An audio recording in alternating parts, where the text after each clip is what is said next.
Welcome to the 3 Degrees of Freedom podcast, where we explore lifestyle engineering with our expert guests to bring you in alignment with your own 3 degrees of freedom, location, time, and financial independence.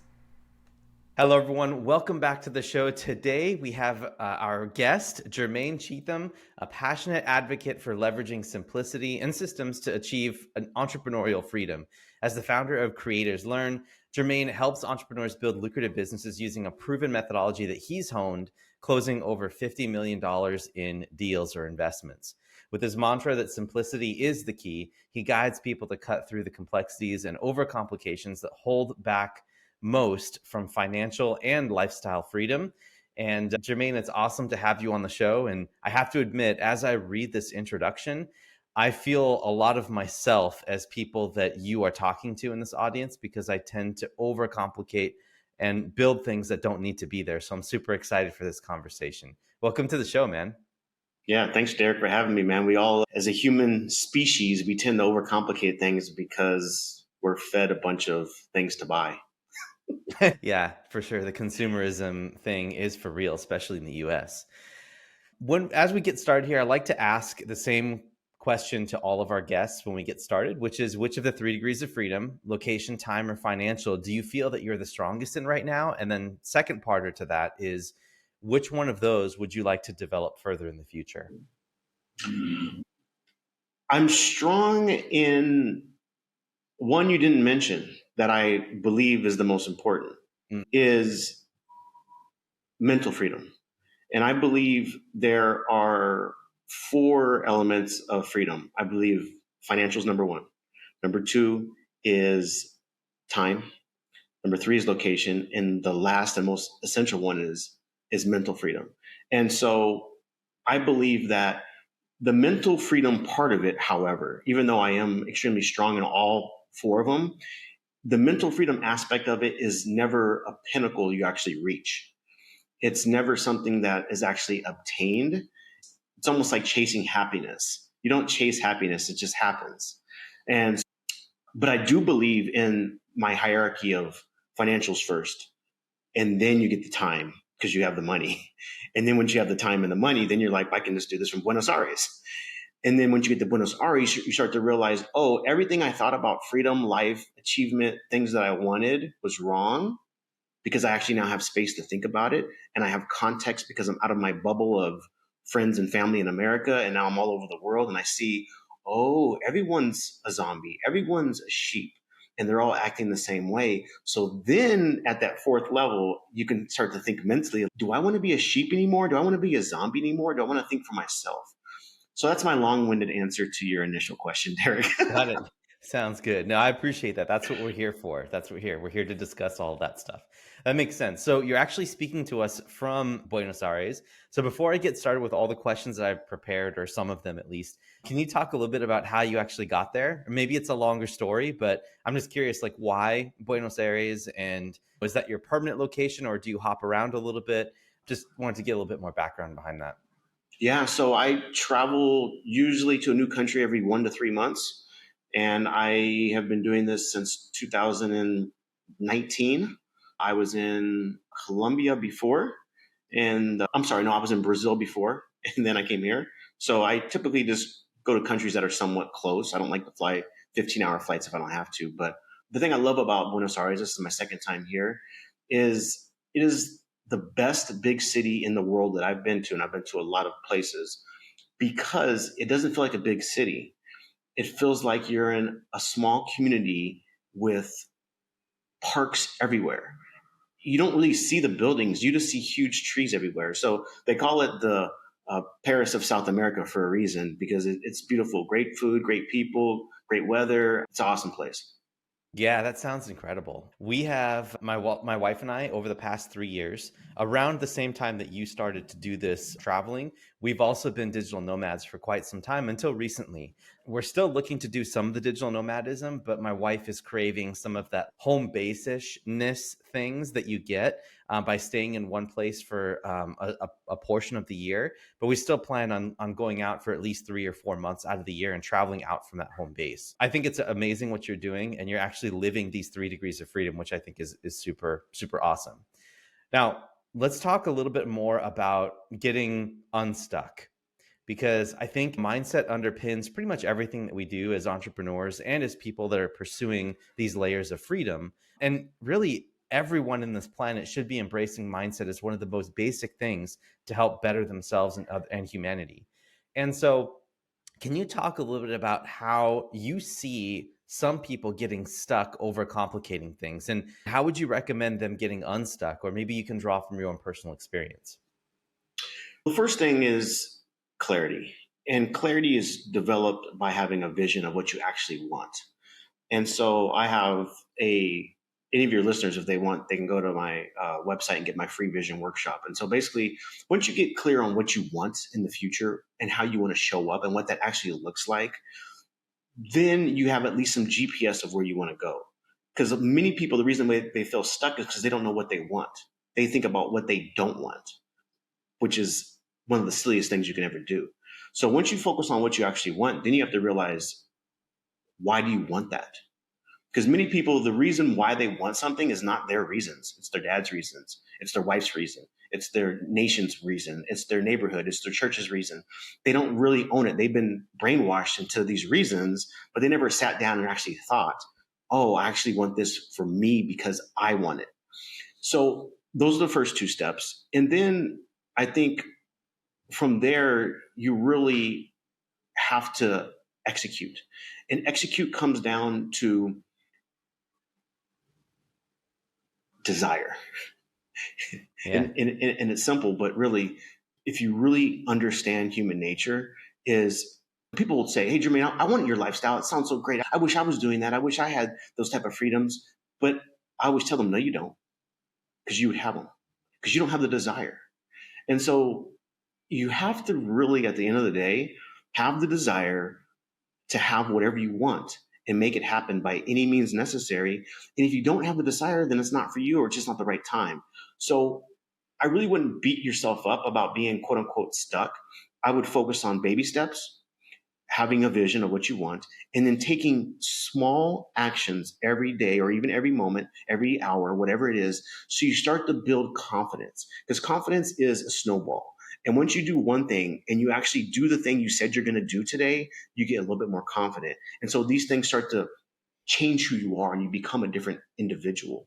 And I would always start with getting unstuck by figuring out where you want to go, why you want it, and then start small and build slowly. Don't worry about trying to lose 100 pounds in a week. It ain't going to happen. You're not going to make $1 million in a year. It's not going to happen. Focus on the small stuff and then execute with excellence. Before we go any further, I have to take another detour here just because I'm fascinated. I know that we've been connected for some time through LinkedIn and some other places. We have some mutual connections. But I wanted to learn a little bit more about your past and how you were able to not essentially learn a lot of this stuff and get to the point where you are right now. Can you share a little bit about your history and how you got to where you are? Yeah, I've always believed, even as a little kid, I wanted freedom. And the reason why I wanted freedom is because I had a childhood that was mixed of a mix of confusion, a mix of fear, a mix of, and so when you're 5, 6, 7 years old and you're not sure what the truth is about yourself, about the world, about people, I wanted to free myself mentally always. And so the only thing I told myself is I am never going to be a victim of my own mind. I'm never going to complain about my life because I am the one in charge. And I had fear, a lot of fear. And I realized, how can I challenge this fear? How can I see if it's true about people and myself? Am I good enough? Are people kind or are they hostile? The old Albert Einstein question. The number one question, is the world friendly or is it hostile? And so I said something, let's get into sales, because I'm going to learn real quick. Are people kind? Am I any good? Am I a good communicator? And I realized all these fears about my inadequacies and about the inadequacies of people were wrong. It was all a story I made up. And so as I got into sales and I excelled and I was breaking company records, I was still trapped because I was an employee. And true freedom is not in an employee role. True freedom is being an entrepreneur, a solopreneur, if you will. And I had to break free and I had to start my own business because I wanted true freedom. I wanted all 4 levels of freedom. And so I look at my life through that lens of we never actually get to our goal. It never stops. The journey never stops. There's always something. It shouldn't, because once you get comfortable, then you stop growing and you actually start to get miserable. And so if you reframe joy and success and happiness from a lens of just making progress, then it can never stop. But you always have to aim higher for the next plateau, the next stepping stone, which basically means you have to keep going down dark caves that you don't want to go into, but you have to in order to grow. And so like when it comes to like my why, I have a exercise called the 7 layers deep of why. And at the very bottom of my why I want to be successful, why I want to have freedom, all these things, is I don't have any other options but growth. Either I die literally and physically and mentally and spiritually, or I grow. And so that's my only option. I only have options to grow. And so when I look at life through that lens, it makes my choices in the moment easy. Because like literally, if I think about it, Jermane, I'm sitting on the couch. I know I should do this. I think, is this a step towards growth or a step towards safety? And you know instantly which one it is. So you put on your sneakers, you go to the gym, or you make the cold call, or you write the post, or whatever it is. I just think of life through a lens of operating from, is it growth or is it safety? And just choose growth. That's some powerful stuff there, man. I really appreciate that. Looking back over my years and trying to track your words with my experiences as well in life, I can say that there's 2 distinct periods. One where I was asleep and one where I was awake. I don't want to use the word woke, but one where I was awake. And I think that you've nailed the difference between those 2 lives in my experience, right? The one where I'm looking at growth instead of comfort. And I also wanted to underpin something too that you said about how growth is a journey, because some of the things that I see is, can you picture yourself as someone who, let's just take sports as an example because it's easy, it's visible figures, people understand that, right? Can you imagine someone who's at the complete top of their game and then they end up like breaking records, or they end up like getting a gold medal in the Olympics multiple times? If they have worked so hard to become that person to achieve that result, but what happens after that?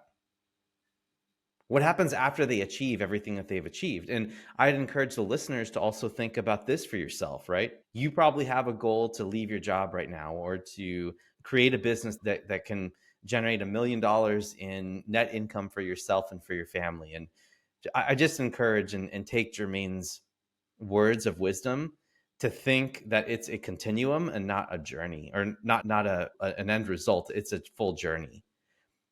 You're going to have to go on this, and eventually you're going to achieve your goals. And then what's behind that? And so this is more of you being a specific type of person rather than achieving something.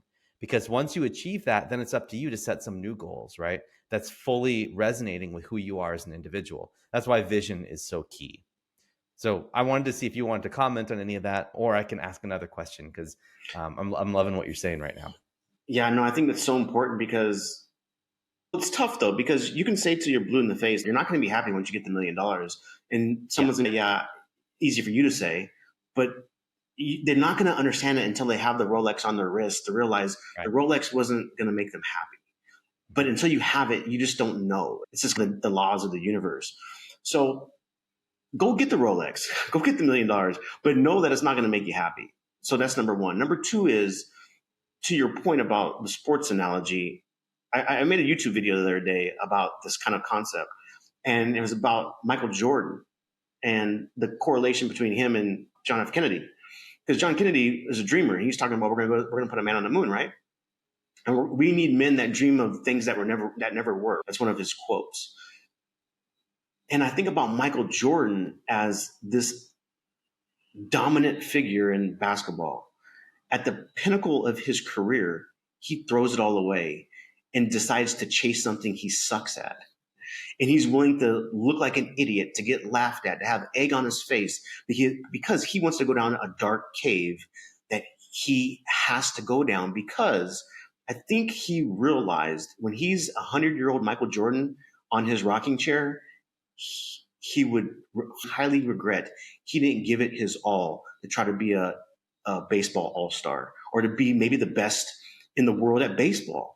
And so I always implore people to think about that lens of like, are you willing to sacrifice a little bit of egg on your face to go after your dreams? Because when you are 100 years old in that rocking chair and you didn't try to be an entrepreneur or a solopreneur or ask the girl out on a date or go to Nepal or whatever the hell you want to do, you're going to regret that. And like living life with regret is just like, we all die. So it doesn't matter. Like none of this shit matters.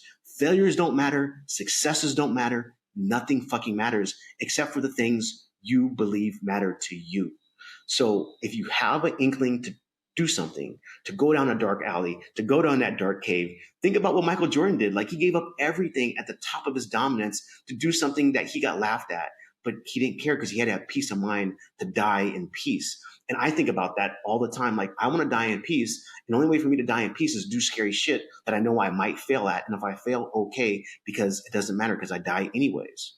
Yeah. And it's a stepping stone to success unless you decide to give up, right? And people in that mindset that you're in don't give up, right? Because there's a reason why that pursuit is there, because you're super clear about your clarity, which is what I really love about this whole approach. Now, I love what you're saying here. I want to talk a little bit about how maybe the audience can benefit from some of this wisdom and some of the experiences that you've been through.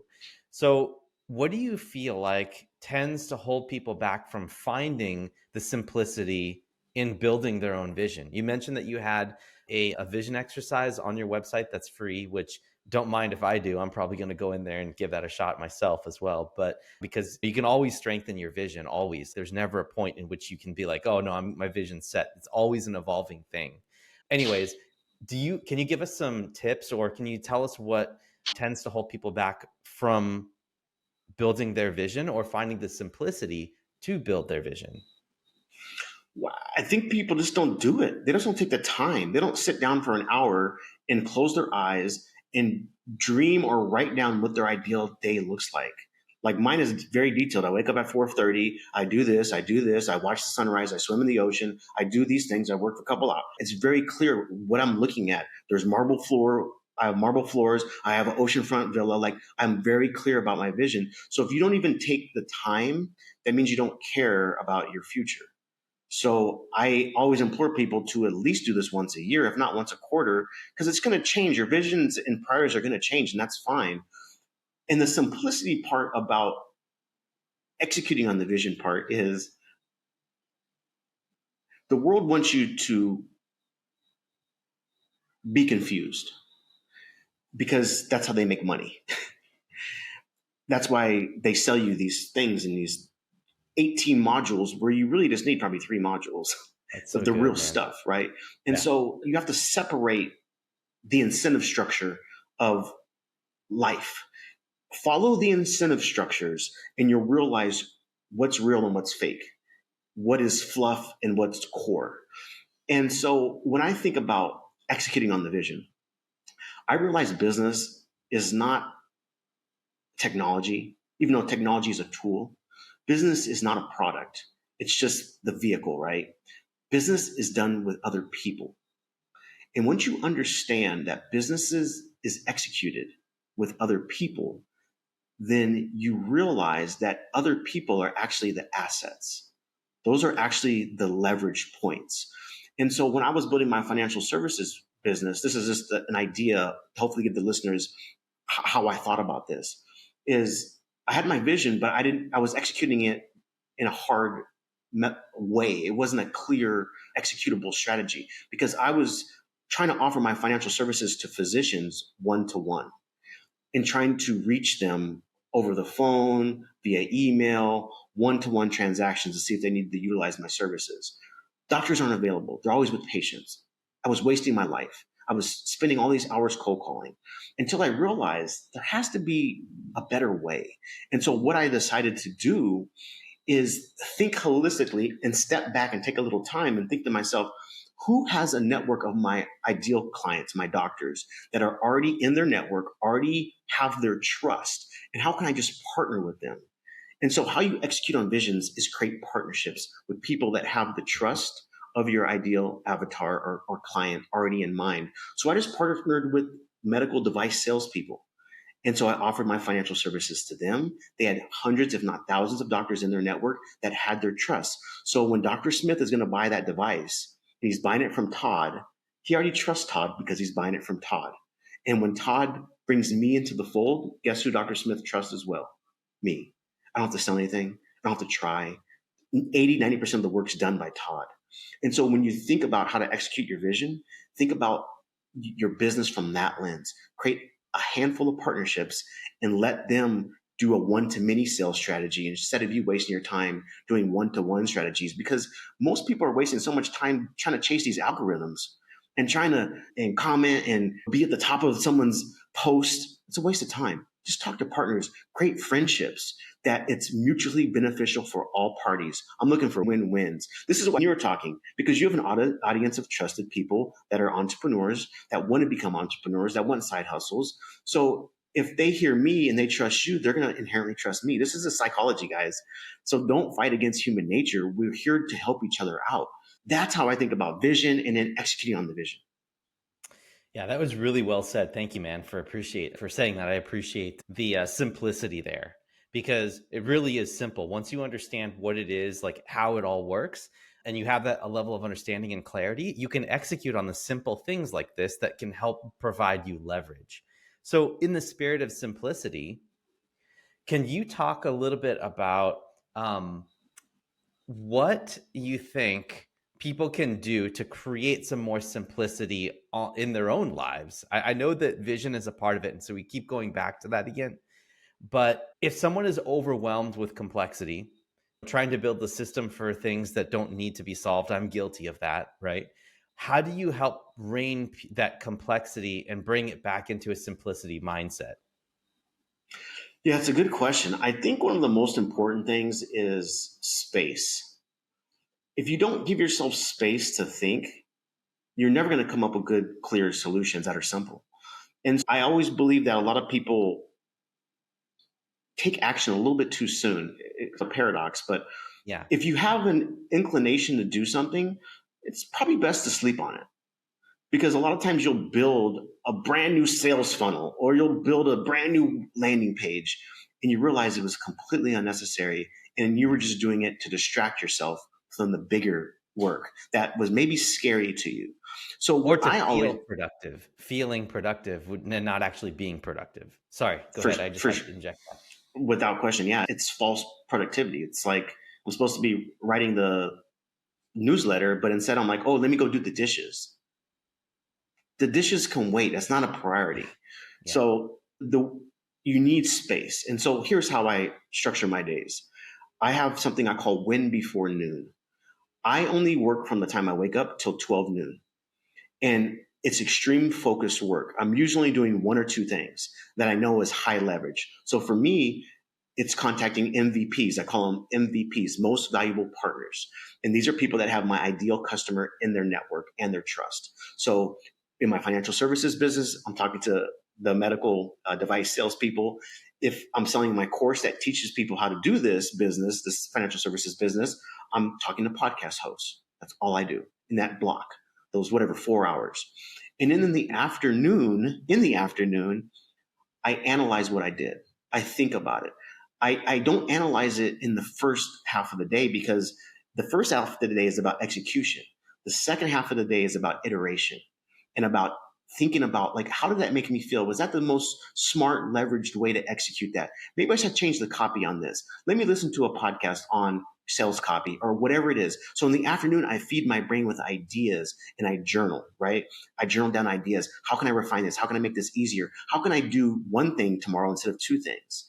This is how you refine and sharpen the sword. And then on Sundays, I typically take all of Sunday off. I don't have any devices, no TV. I haven't watched TV in 20 years, but no YouTube, no devices, no nothing. Just a pen and paper. And all day, I just write down, I call it the good shit sticks.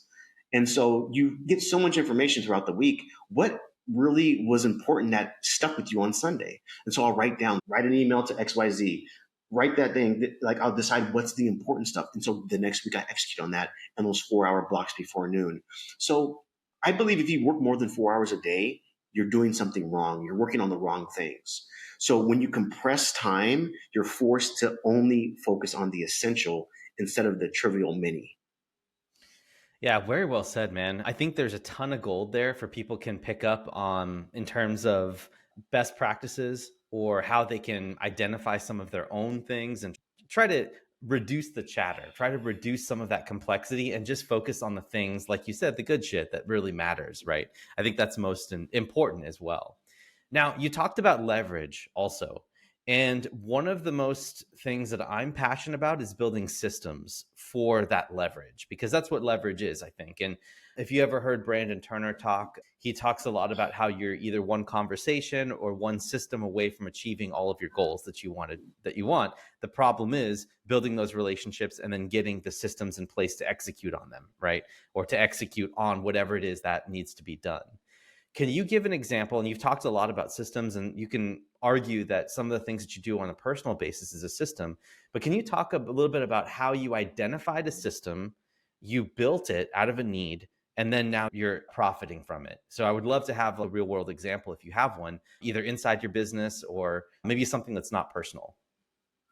Yeah, so within the business, the system I built to get clients to my course, my equipment financing course, is uh, I was trying to find a needle in a haystack, a business opportunity for entrepreneurs that want to have time, financial, and location freedom. That's a needle in a haystack. Mm-hmm. So the system I built was the easiest way for me to get this in front of folks is to find podcast hosts because they have entrepreneur listeners that have your trust, right? So the system I put together was extremely simple. First of all, you find podcast hosts. There's lists you can buy. There's software that have podcast hosts, and you can find out exactly what genre they're in, how many listeners they have, how often they post, right? So I have a list. I'll get 50 of them, 100 of them, whatever. Then all I do is email them.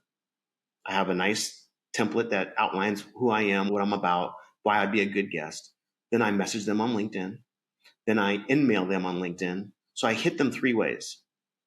90% of them respond because not only is my initial system, which is my sales copy, what I'm actually saying to them is conversational, it's short, it's direct, it's powerful.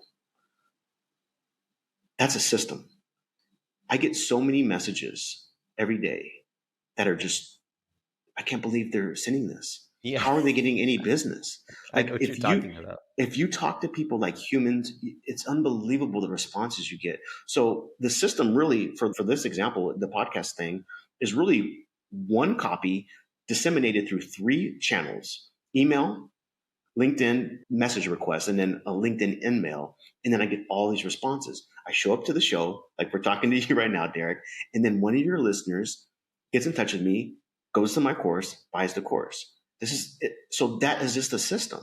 So you can do this in any business, even in your personal life. Like I have a system for when I wake up, for example.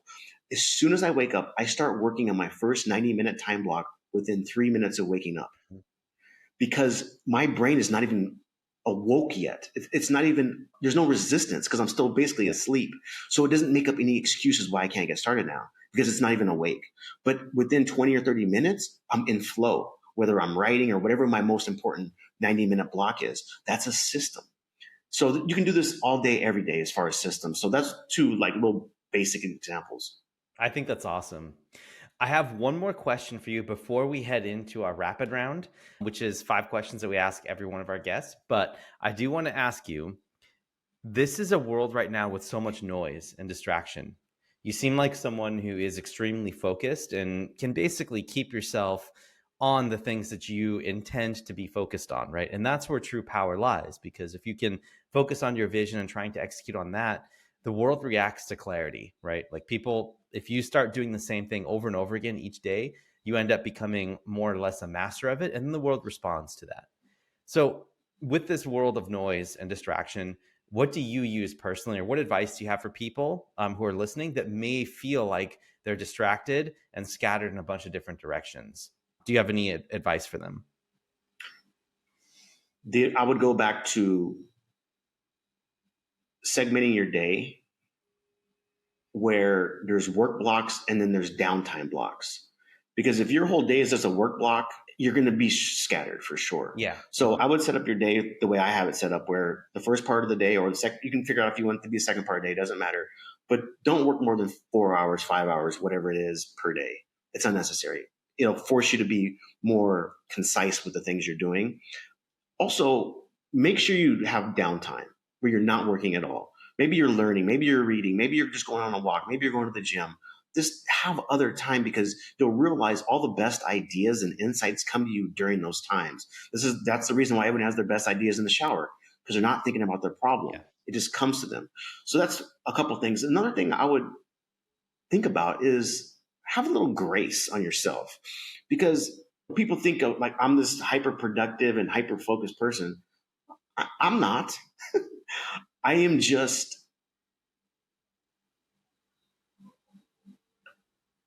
I realize life is long. And I realize that I have a lot of opportunity if I keep chopping down the tree while I sharpen the axe. And so maybe today I put the axe up, right? And I go on a walk because I can swing at it tomorrow.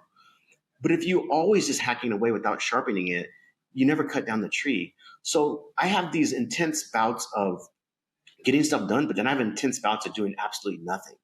And so give yourself space to be intense, be intentional, have a vision, have a plan, execute on it, but then don't be so rigid where you're not enjoying your life.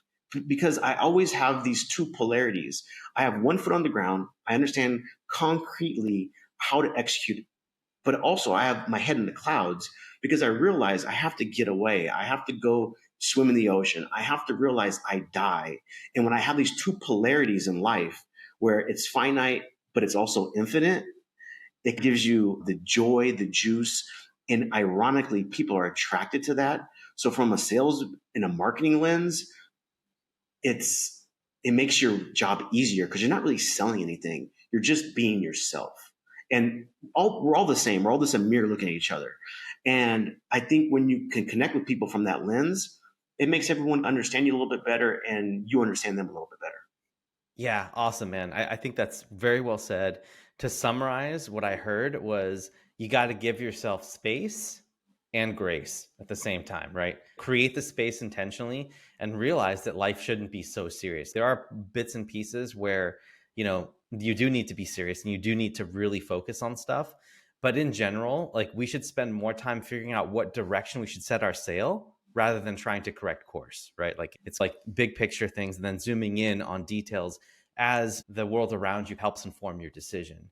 And so I think that's a really powerful lesson for everyone. And I keep learning that lesson over and over again, man. It's something that I personally have struggled with for many years. I'm getting much better, but it's something that works. And then the last thing I'll say about this is that the book, The One Thing, I don't know if you've read that. It talks about how you have to live life at the extremes, and for the most part, because just like you said, you're never going to move the needle if I'm envisioning the page in the book where there's a line down the middle and one side is life and the other side is work, right? Or I guess home life or family, and the other side is work, or recreation and work, right? And there's a line down the middle, and the energy that you spend in each over time is like the zags around that line in the middle.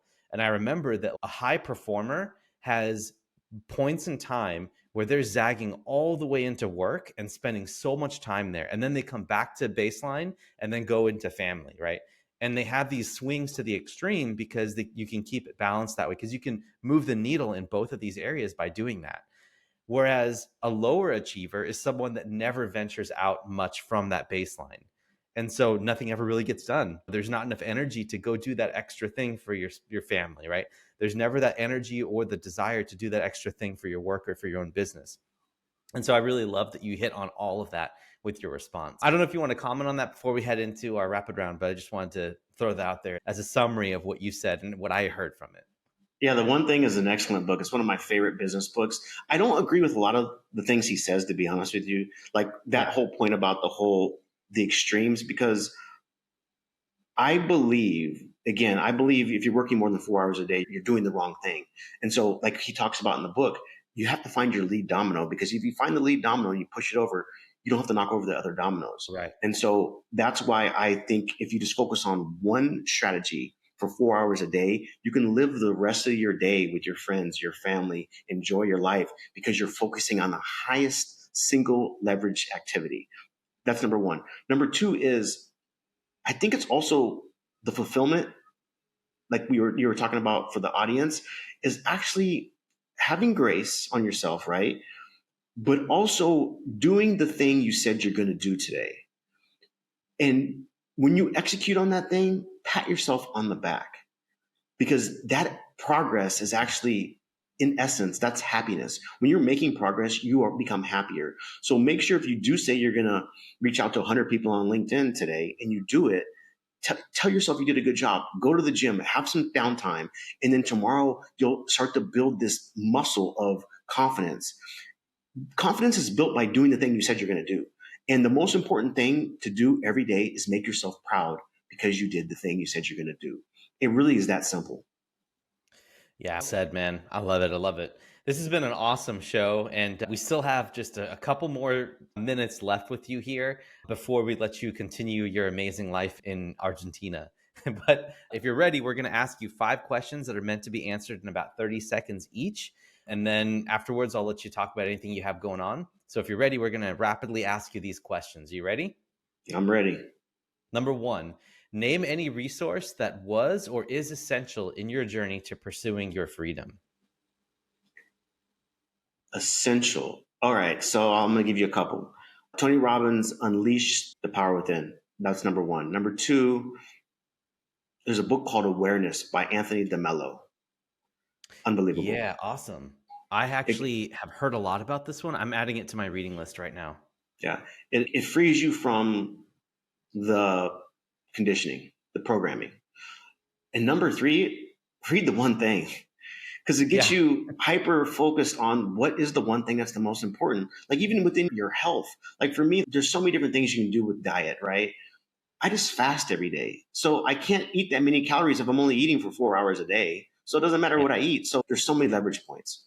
Find a system that works, man. I love it. Number 2, if you woke up and your business was gone and you had $500, a laptop, a place to live, and some food, what do you think you would do first to rebuild? I would start speaking from the heart on every social media platform I could. That's amazing, because now that I think about it, if you found yourself in that situation where you lost your business, that is one heck of a story, most likely, right? And if you can talk to people who are potentially facing something like that or have faced like that, imagine the connections you'd get from that and the rapport and those very genuine conversations that you can generate from that. So I love that answer. But there's a part 2 to that answer. Go for it. While I'm doing all that, I'm on LinkedIn messaging my next ideal avatar.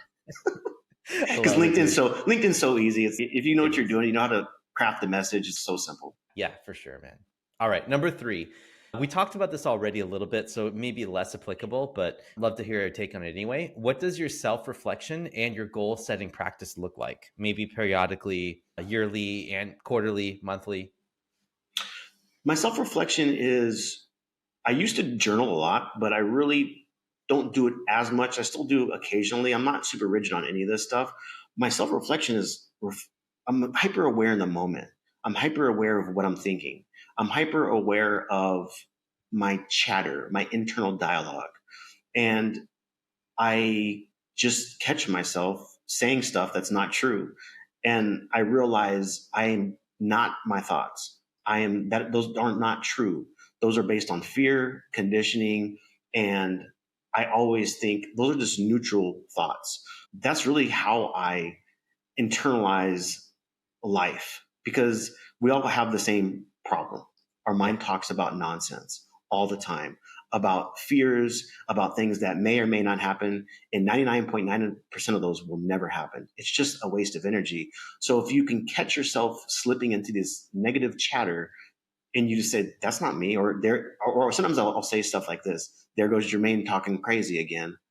And it gives me a little bit of separation. And then I realize, oh yeah, it's going crazy. That's how I handle it.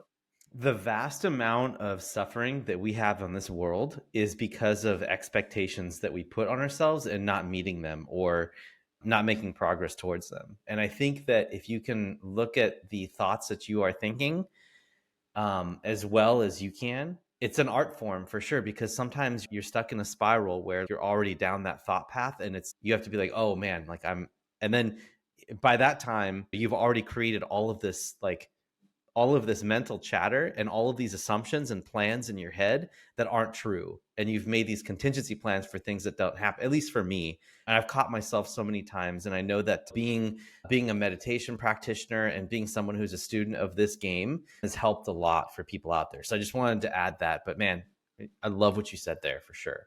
All right. Number 4, what are the core work habits or your personality traits that you attribute mostly to your success these days? I would say number one is gratitude. Gratitude is like a superpower. And we take so many things for granted in life. Like literally everything that we have in our current day and age is a gift. I didn't have to build any of this technology I'm using right now.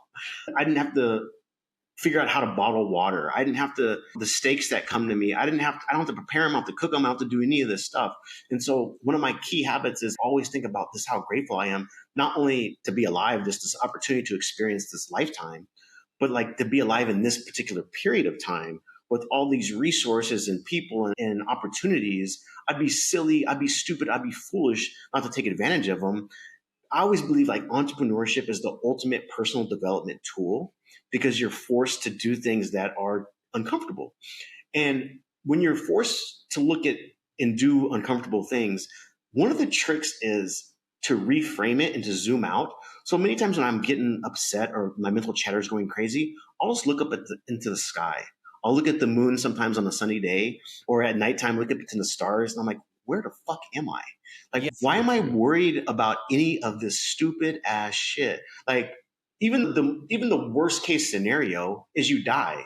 Yeah, and it's gonna happen no matter what.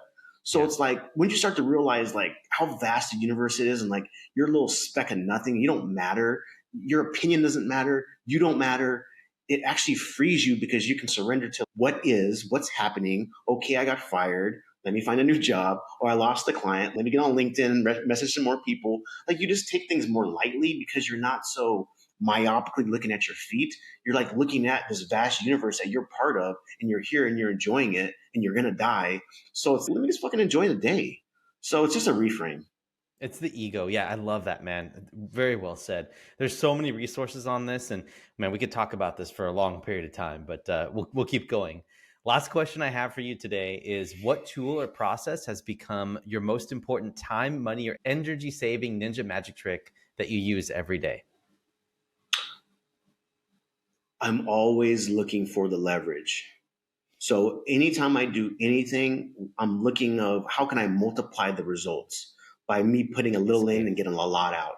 So I always think of everything I do from the lens of leverage. And I think a lot of people just look at things from the lens of what is quickest.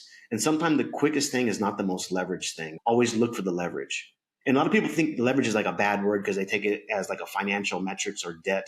But really leverage is the idea of a pulley system. You put a Yeah. little in, you get a lot out. And think Yeah. about that with when it comes to even like your relationships. Maybe you just say one kind thing to somebody and you get a lot out of that. Oh And it yeah, was for easy. sure. So there's so many different ways you can apply it. I love it. Yeah. The other way I like to think about leverage is, okay, let's say that you take a message that you want to spread to the world. You could take that and draw it up on a poster board, which would take you an hour to do because you have to go buy it, you have to get a permanent marker, draw it up and write it out on a permanent, and then you could stand out on the street and hold that sign there, right? And that would be one way to get your message out. Or you can take that message and type it in 30 seconds on LinkedIn or on Facebook, and then that message will be seen by way more people than you could than you can imagine just in your local area, right? Just standing on the side of the road for your time, right? And the time that it takes you to do that, to you could send out 5 messages for just doing that one, right? And reach the same amount of people or even more than that. Anyway, just love that thought about leverage. All right, Jermaine, dude, it's been an amazing time, and I'm so glad that we got a chance to actually talk and do this podcast together. If people wanted to find out more about you and what you have to offer them, can you tell us more about that?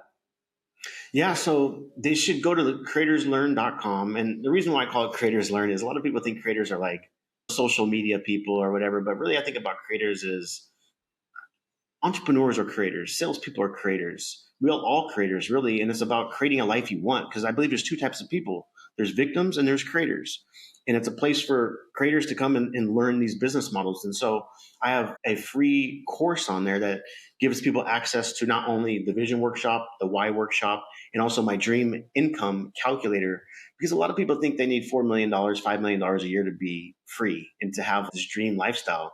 But when you really put pen to paper, you'll realize it's a lot less than that. We're talking Yeah. 20, 30, $50,000 a month. You Yeah. can, I don't know how you really can't spend any more than that unless you're trying to fill some type of void. And that's a whole different topic. But Yeah.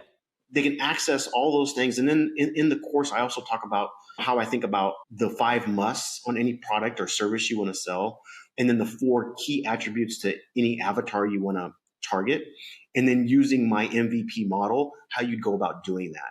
And so I break that all down in the course. So if you ever did want to do your own thing and become your own entrepreneur, this will give you that framework. And they can always access my financial services business opportunity because it's a boring business. I'm not going to lie to you. But sometimes the most boring businesses are not only the most profitable, but also they give you this lifestyle freedom that you really want. So if they're interested in checking that out as well, they can check out my 17-minute training on that too. So it's all at creatorslearn.com. If they want to say hi, hit me up on LinkedIn. It's probably the most active platform I'm on. And I'd love to hear from them. Awesome. Jermane, thank you so much for coming on the show. It was great to have you here. And for the listeners who have listened all the way to this point in the podcast, I want to thank you guys so much from the bottom of my heart to listening to this point in the podcast and supporting our show just by listening to it. If you can, please like, subscribe, comment, just engage with us in general so that we can get more and more listeners just like you and then attract more amazing guests just like Jermane to come on the show. So I want to thank you so much. Jermane, thanks again, man, for coming on. This was awesome. Thanks, Derek. All right. We'll see you guys next week. Talk soon.